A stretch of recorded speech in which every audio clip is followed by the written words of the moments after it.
अस्सलाम वालेकुम students. Hepatology के अंदर जो लास्ट टॉपिक है लिवर के अंदर से, और उसके बाद हम गॉल ब्लैडर की बात करेंगे आज की वीडियो में ही। तो लिवर के related last topic is liver tumour. ठीक है, अब बेटा आपने याद रखना है कि कुछ टॉपिक्स जो हैं वो मेडिकली इंपॉर्टेंट होते हैं और कुछ टॉपिक जिनका ट्रीटमेंट ही सर्जरी है वो सर्जिकली इंपॉर्टेंट है। अब जो ट्यूमर्स है ना, मोस्टली ट्यूमर का ट्रीटमेंट थ्रू मेडिसिन तो पॉसिबल नहीं है। सो जो लिवर ट्यूमर्स हैं इनका ट्रीटमेंट चूंकि सर्जिकली पॉसिबल है, तो ये सर्जरी वाला जो आपका सब्जेक्ट है ना, उसमें ज्यादा डेप्थ से आपको करने की जरूरत है, मेडिसिन में आप ना करें।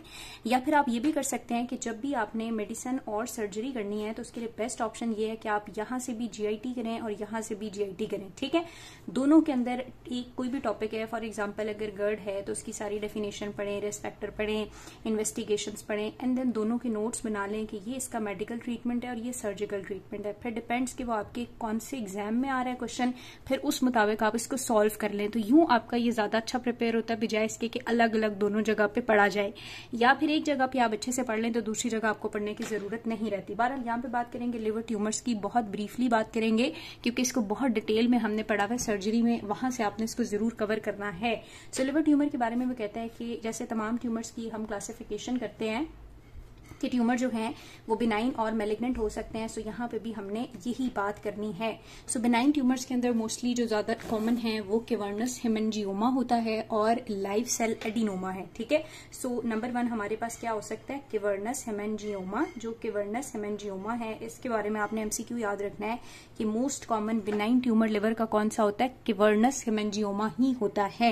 लेकिन बहुत रेयरली ये इंट्रापेरिटोनियल ब्लीड करेगा, हेमरेज वगैरह ये नहीं करता। दूसरी तरफ हमारे पास होता है लाइव सेल एडिनोमा। जो लाइव सेल एडिनोमा है इसके बारे में आपने याद रखना है, ये भी हेपेटोसाइट का एक बिनाइन ट्यूमर है और ये जरा ज्यादा कॉमन होता है वुमेन में। ठीक है, इसकी जेंडर वाइज जो है वो प्री डिलेक्शन है, और दूसरा वो वुमेन जो कि स्पेशली ओरल कॉन्ट्रासेप्टिव्स यूज करनी है उनके अंदर भी इसकी जो परसेंटेज है या रेशो है वो जरा ज्यादा होती है ना। नंबर 2 हम लोगों ने बात करनी है मैलिग्नेंट ट्यूमर की। बेटे मैलिग्नेंट ट्यूमर में hepatocellular carcinoma is the most common malignant primary malignant tumour of the liver. उसके बाद आपने याद रखना है कि मोस्टली ये किस एज ग्रुप को इफेक्ट करता है, जो ड्यूरिंग 50s या 60s हैं।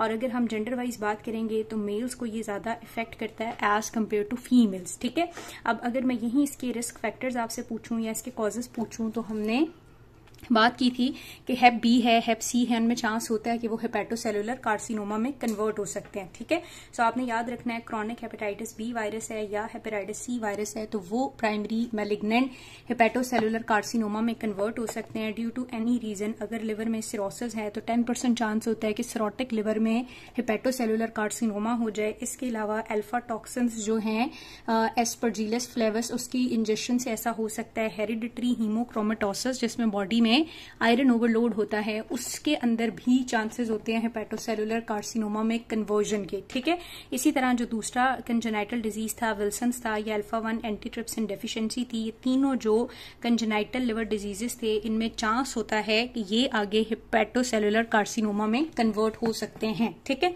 उसके बाद वो कहता है कि अगर हम हेपेटोसेलुलर कार्सिनोमा की मॉर्फोलॉजी याद करें तो आपने याद रखना है कि ज्यादातर ये ट्यूमर जो है वो फोकल होता है या मल्टीफोकल भी हो सकता है, लेकिन ये डिफ्यूजली इनफिल्ट्रेटिव होता है। ठीक है, क्या होता है, ये डिफ्यूजली इनफिल्ट्रेटिव होता है और ये चीज हमने पैथो और उसमें पढ़ी हुई है। दूसरी बात आपने याद रखनी है कि इसमें जो न्यूप्लास्टिक सेल्स होते हैं ना वो नेस्ट्स की फॉर्म में, ऐसे गुच्छों की फॉर्म में ऑर्गेनाइज हुए होते हैं। क्या कहता है कि जो न्यूप्लास्टिक सेल्स हैं, इन न्यूप्लास्टिक सेल्स की जो अरेंजमेंट है वो in the form of nests हुई हुई होती है। ठीक है, विद सेंट्रल ल्यूमन। उसके अलावा जो ये न्यूप्लास्टिक सेल्स हैं इनकी ये इंपॉर्टेंस होती है कि इनके अंदर क्या मौजूद होता है, बाइल मौजूद होता है। ये बात आपको पता होनी चाहिए। और साथ में वो न्यूप्लास्टिक सेल्स जो हैं ये इन्वेड करना शुरू कर देते हैं वैस्कुलर चैनल्स को, आइदर आर्टरीज हैं, वेन्स हैं, उनको भी इन्वेड करते हैं। ठीक है, सो मॉर्फोलॉजी के लिए डिफ्यूज इनफिल्ट्रेटिव है, न्यूप्लास्टिक सेल्स हैं जो नेस्ट की फॉर्म में अरेंज हुए हुए हैं, इनके अंदर बाइल है और ये इन जो आपके वैस्कुलर चैनल्स हैं उनको इन्वेड करती हैं। अब अगर हम बात करें क्लिनिकल फीचर की तो ज्यादातर इनिशियल स्टेजेस पे पेशेंट एसिम्प्टोमेटिक होता है, उसका लिवर जो है वो कंपनसेट करता रहता है। हमारे पास मोस्टली वो एक लिवर वाले लेवल पे मैस की फीलिंग के साथ, या जब ये कॉम्प्लिकेशन में चला जाएगा लिवर अपना काम नहीं करेगा तो लिवर सिरोसिस से आपको याद होना चाहिए कि लिवर काम नहीं करेगा तो फिर क्या हो जाएगा, ठीक है। फिर ये होगा कि बिलिरुबिन बॉडी से नहीं निकलेगा तो जॉन्डिस हो जाएगा। फिर ये होगा कि पोर्टल हाइपरटेंशन होगी। फिर ये होगा कि उससे वेरिसियल हेमरेज होगा। इस तरह के फीचर्स आएंगे। तो इनिशियली आपने याद रखना है कि पेशेंट एसिम्प्टोमेटिक होता है और जो अर्लीस्ट साइन है वो हेपेटोमेगैली हो सकता है, क्योंकि उसका लिवर जो है वो इनलार्ज होता है और एक मास की फीलिंग होती है in the right upper quadrant. फिर उसके बाद लेटर स्टेजेस में पेशेंट एसाइटिस के साथ, पेशेंट जॉन्डिस के साथ, वेरिसियल हेमरेज के साथ जो है वो हमारे पास प्रेजेंट कर सकता है। साथ में एसोसिएटेड जो भी ट्यूमर के कॉन्स्टिट्यूशनल सिम्टम्स होते हैं, जैसे कि अगर हम बात करें पेशेंट को वेट लॉस होगा। नंबर 2 आपने याद रखना है कि इसको एनोरेक्सिया जो है, भूख शूख नहीं लगती होगी और इवन एब्डोमिनल पेन की भी हिस्ट्री हो सकती है। नाउ बात करें अगर इसकी मेटास्टेसिस की बेटे, तो मोस्टली ये स्प्रेड करता है थ्रू लिम्फेटिक ड्रेनेज, उसके अलावा वीनस इन्वेजन या हेमेटोजीनस स्प्रेड के थ्रू, ठीक है। सो वो कह रहा है कि इसकी स्प्रेड जो है वीनस इन्वेजन के थ्रू होती है हेपेटिक वेन के अंदर। और नंबर 2 अगर हम बात करें हेमेटोजीनस स्प्रेड जो है वो इसका होता है थ्रू ब्लड, और ये कहाँ होता है, सबसे पहले लंग्स में होता है और फिर बाकी अदर साइड्स में होता है, ठीक है। एक बात आपने याद रखनी है कि लिवर कैंसर के अंदर जो है कुछ एक्टोपिक हार्मोन की प्रोडक्शन शुरू हो जाती है, ठीक है। अब ये जो एक्टोपिक हार्मोन बनते हैं इसमें 2 चीजें बनती हैं। नंबर 1 एरिथ्रोपोइटिन बनना शुरू होता है और number 2 insulin like growth factor. Erythropoietin आपको पता है क्या करेगा, आरबीसीज की प्रोडक्शन को इनहांस करेगा। तो इन पेशेंट्स को क्या हो जाता है, पॉलीसाइथीमिया वेरा। और जो इंसुलिन लाइक ग्रोथ फैक्टर है बेटे, उसकी वजह से क्या होगा कि इंसुलिन बहुत ज्यादा यूटिलाइज होगी तो क्या हो सकता है बॉडी में हाइपोग्लाइसीमिया। ये 2 इंपॉर्टेंट एमसीक्यू पॉइंट्स हैं, ये भी आपने याद रखने हैं।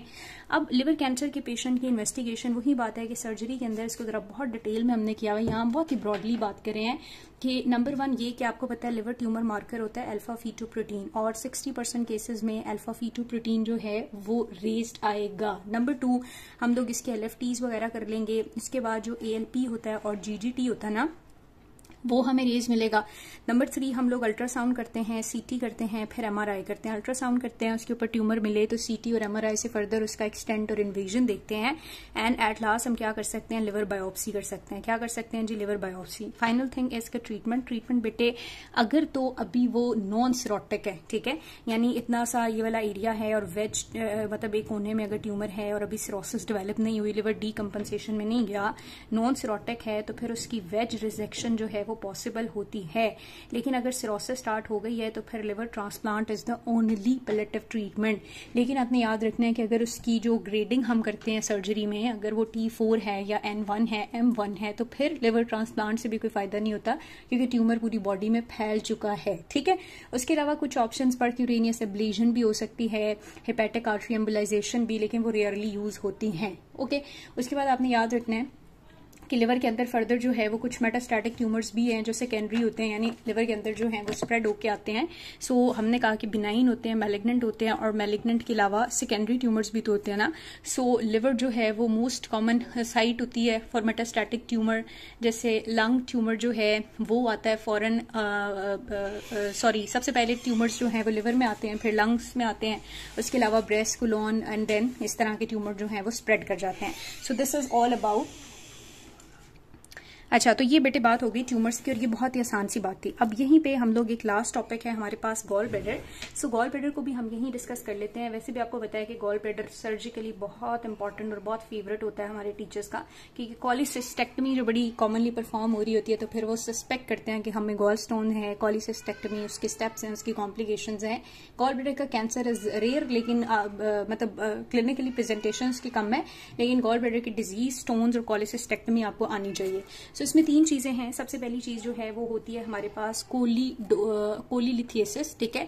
सो कोलीलिथिएसिस का मतलब होता है गॉल स्टोन। कोलीलिथिएसिस का क्या मतलब होता है बेटे, गॉल स्टोन। अब इसको दोबारा आपने सर्जरी की वीडियो से अच्छे करके करना है ताकि आपकी दोनों चीजें एट टाइम प्रिपेयर हो जाएं।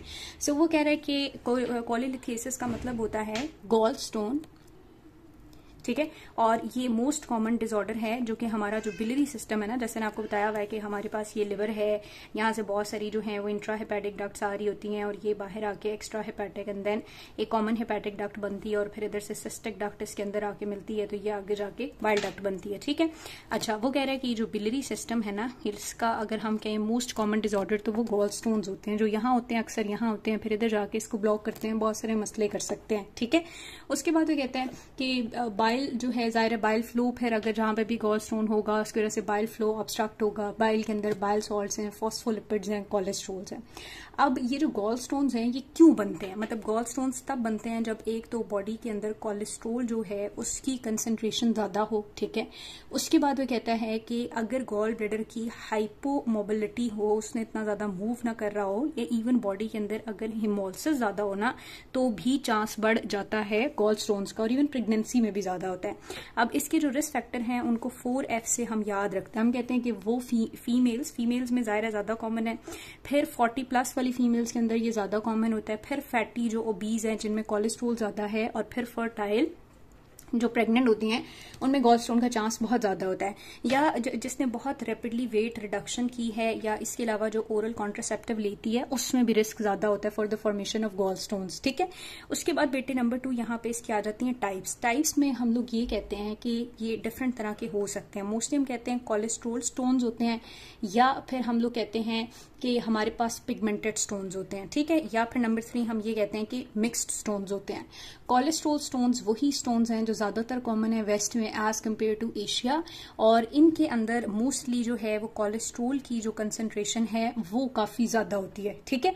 ये मिक्स्ड भी हो सकते हैं, देन प्योर भी हो सकते हैं। पिगमेंटेड स्टोन्स एशिया में ज़्यादा पाए जाते हैं, और पिगमेंटेड के अंदर आगे फर्दर 2 टाइप्स होती हैं। नंबर 1 हम कहते हैं जी ब्लैक स्टोन होते हैं, और नंबर 2 हम कहते हैं कि इसके अंदर भी पिगमेंट स्टोन्स होते हैं, ठीक है, पिगमेंटेड के अंदर भी। अब जो ब्लैक स्टोन्स हैं वो तब बनते हैं जब अनकॉन्जुगेटेड बिलिरुबिन और कैल्शियम की कंसंट्रेशन ज्यादा हो। अब बिलिरुबिन कब ज्यादा होगा, जब वो बन ज्यादा रहा हो, ठीक है। सो हिमोलिसिस में अगर बिलिरुबिन बहुत ज्यादा बन रहा है, अनकॉन्जुगेटेड बिलिरुबिन से जो बनते हैं वो पिगमेंटेड स्टोन्स हैं, और ब्लैक स्टोन्स हैं, और जो पिगमेंटेड स्टोन्स होते हैं वो कब बनते हैं, जब कैल्शियम बिलिरुबिनेट और क्रिस्टल विद कैल्शियम पामिटेट हो, और ये ज्यादातर बनते हैं आफ्टर इन्फेक्शन। तो बस ये बात आपने याद रखनी है कि इन्फेक्शन के बाद ज्यादातर पिगमेंटेड, हिमोलिसिस के बाद ज्यादातर ब्लैक स्टोन्स बनते हैं, ठीक है। अच्छा, अब उसके बाद बेटे आपको क्या पता होना चाहिए कि इसकी क्लिनिकल फीचर्स क्या होते हैं। जो गॉल स्टोन है इसका क्लिनिकल फीचर सबसे इंपॉर्टेंट बिलियरी कॉलिक होता है, पेन होता है, ठीक है, और सडन सा होता है, पोस्ट पेरेंडियल खाना खाने के बाद होता है, राइट अपर क्वाड्रेंट में होता है, नोजिया, वॉमिटिंग, डिस्पेप्सिया और फ्लैटेंस के साथ एसोसिएटेड होता है। लेकिन सिर्फ स्टोन्स में फीवर नहीं होता, जब यहाँ पे इन्फेक्शन हो जाएगा, एक्यूट कोलिसिस्टाइटिस होगा तो फिर फीवर होता है, ठीक है। सो आपने याद रखना है कि इसमें क्या होता है, पेशेंट को पेन होता है जो कि राइट अपर क्वाड्रेंट में होता है, और ये पोस्ट पेरेंडियल पेन खाने के बाद हो रहा होता है। नेक्स्ट चीज आपने याद रखनी है कि इसके अंदर जो है वो फीवर वगैरह नहीं होता, लेकिन ये नोजिया, वॉमिटिंग के साथ एसोसिएटेड हो सकता है। लास्ट थिंग आती है कि हम लोग इसको मतलब वही इन्वेस्टिगेट आप लोग वही सर्जरी में करेंगे, अल्ट्रासाउंड करते हैं, MRCP, RCP डिफरेंट तरह की है, ठीक है, ALP, GGT, उनके लेवल जरा रेज्ड हुए होते हैं अगर ये ऑब्स्ट्रक्शन कर रहा होगा, और उसमें हम लोग देख लेंगे। बाकी ट्रीटमेंट जो है इसके लिए मेजर ट्रीटमेंट यही होता है कि हमें क्या करनी पड़ती है, कोलिसिस्टेक्टमी, आइदर हम उसको ओपन करें या लेप्रोस्कोपिक करें, हमें वो रिमूव करना पड़ता है गॉल स्टोन, ठीक है। और अगर पेशेंट नहीं सर्जरी कर सकता तो यूरोडिऑक्सिकोलिक एसिड देके उसका सिम्टोमेटिक ट्रीटमेंट किया जाता है। अगर हम लोग गॉल स्टोन रिमूव नहीं करेंगे तो उसमें बार बार इन्फेक्शन, कॉम्प्लिकेशन आपसे पूछी जाती है, कोलिसिस्टाइटिस होगा, बाइल डक्ट ऑब्स्ट्रक्शन होगी, कैंसर हो सकता है, गॉल स्टोन आइलियस हो सकता है, या पेनक्रेटाइटिस हो सकता है। तो ये गॉल स्टोन छोटा सा टॉपिक है जिसके बारे में आपको हेलो हाय मेडिसिन में भी होनी चाहिए, लेकिन इंपॉर्टेंट ये सर्जिकली है। नंबर 2 बेटे हमारे पास होता है एक्यूट कोलिसिस्टाइटिस। एक्यूट कोलिसिस्टाइटिस का यही मतलब है कि गॉल ब्लैडर की क्या हो गई है अब इन्फ्लेमेशन। कोलिलिथियसिस का मतलब था वहां पे स्टोन है, और कोलिसिस्टाइटिस का मतलब है वहां पे इन्फ्लेमेशन हो गई है।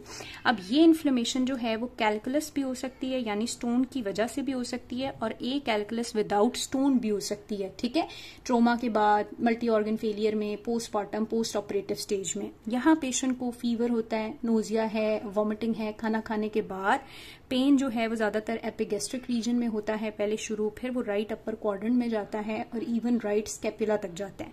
हम 2 साइंस करते हैं, मर्फी साइन और क्रोजोवियर साइन, जो इन्हें बहुत डिटेल में सर्जरी में पढ़ाए हुए हैं, वो यहाँ पे चेक करते हैं। बाकी हम लोग इसकी जो मैनेजमेंट CBC करते हैं, इन्फेक्शन है तो ल्यूकोसाइटोसिस मिलता है, एलिवेटेड ELP मिलता है, हाइपर बिलिरुबिनीमिया मिलता है। अल्ट्रासाउंड जो है वो इसके लिए आपने याद रखना है गोल्ड स्टैंडर्ड इन्वेस्टिगेशन है, जिसपे हम एक तो गॉल ब्लैडर वॉल की थिकनेस देखते हैं, नंबर 2 पेरिकोलिसिस्टिक फ्लूइड देखते हैं, और हाइडा स्कैन भी कर सकते हैं। ट्रीटमेंट यही होता है बेटे कि जब कोलिसिस्टाइटिस हो जाए पेशेंट को एडमिट करते हैं, NPO कर देते हैं, फ्लूइड देते हैं, एनाल्जेसिया देते हैं, एंटीबायोटिक देते हैं। इन्फेक्शन रिजॉल्व होता है तो 2 ऑप्शन होती है, या तो उसी वक्त उसकी कोलिसिस्टेक्टमी कर दें, या कुछ लोग कहते हैं घर भेज दें और 6 से 50 हफ्तों में फॉलो अप के लिए बुलवा के फिर उसकी कॉलिसिस्टेक्टमी करें। तो ये जो कॉलिसिस्टेक्टमी के ऊपर एक बहस है ना, इसको भी सर्जरी में डिटेल में पढ़ाया हुआ, सो आपने वहीं पे करना है, ठीक है।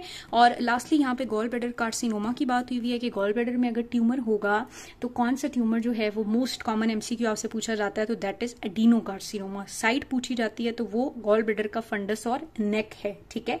लिवर की इन्वेजन भी हो जाती है अर्ली स्टेजेस में सेंट्रीफ्यूगली। ये इन्फिल्ट्रेटिव हो सकता है या एक्सोफिटिक हो सकता है और सीडलिंग के थ्रू स्प्रेड कर सकता है इनटू द पेरिटोनियम। कौन सा? एडिनोकार्सिनोमा। नंबर 2 होता है कलेंजियोकार्सिनोमा। ये जो कलेंजियोकार्सिनोमा है ये मोस्ट कॉमन मैलिग्नेंसी है बिलियरी ट्री की। ये बाइल डक्ट से अराइज होती है with in and outside of the liver. इसी रिस्पेक्टर जो कल हमने पढ़े प्राइमरी सेक्युलराइजिंग कोलेंजाइटिस है, कॉलीडोकल सिस्ट है, या फिर हमारे पास डिफरेंट सब्सटेंसेस एक्सपोजर या लिवर फ्लू का इन्फेक्शन हुआ है तो वो भी करता है। उसके बाद वो कहते हैं कि इसके लिए इंपॉर्टेंट साइड्स एम्प्यूला फैक्टर हो सकती हैं और इंट्राहेपेटिक बाइल डक्ट्स हो सकती हैं, या राइट और लेफ्ट हेपेटिक डक्ट जहां पे आके यूनियन करती है ना वो भी हो सकती है। बाकी क्या हमने इसके सिम्टम्स ऑब्स्ट्रक्टिव जॉन्डिस होगा, palpable non tender gall bladder जिसको क्रोजोवियर साइन कहते हैं, hepatomegaly, weight loss, anorexia, poor prognosis होती है। ट्रीटमेंट वही सर्जिकली पॉसिबल है, अगर स्प्रेड नहीं हुआ हुआ नहीं तो फिर पैलेटिव ट्रीटमेंट करेंगे। अब ये पार्ट मैंने इसलिए जल्दी पढ़ा दिया बेटे क्योंकि इसको हमने सर्जरी में बहुत अच्छे से कवर किया हुआ, सो आपने ये वहां से भी करना है। कोई कंसर्न के क्वेश्चन हो मुझसे पूछ लें। मेडिसिन में बेशक आप इसको स्किप भी कर दें क्योंकि ये है ही सर्जरी के टॉपिक, क्योंकि इनका ट्रीटमेंट ही सर्जिकली है, तो ये आपसे मेडिसिन में कभी भी नहीं पूछते, बट इन केस आ जाता है तो आपको आता हो। सो लिवर ट्यूमर की बात हो गई, गॉल स्टोन्स की बात हो गई, उसमें एक्यूट इन्फेक्शन कॉलिसिस्टाइटिस की बात हो गई, और फिर गॉल ब्लैडर के ट्यूमर्स की बात हो गई जो कि आपको मेडिकली रिक्वायर्ड नहीं है। स्टिल कोई कंसर्न, कोई इशू, कोई मसला भी है तो प्लीज मुझसे पूछना है। Thank you.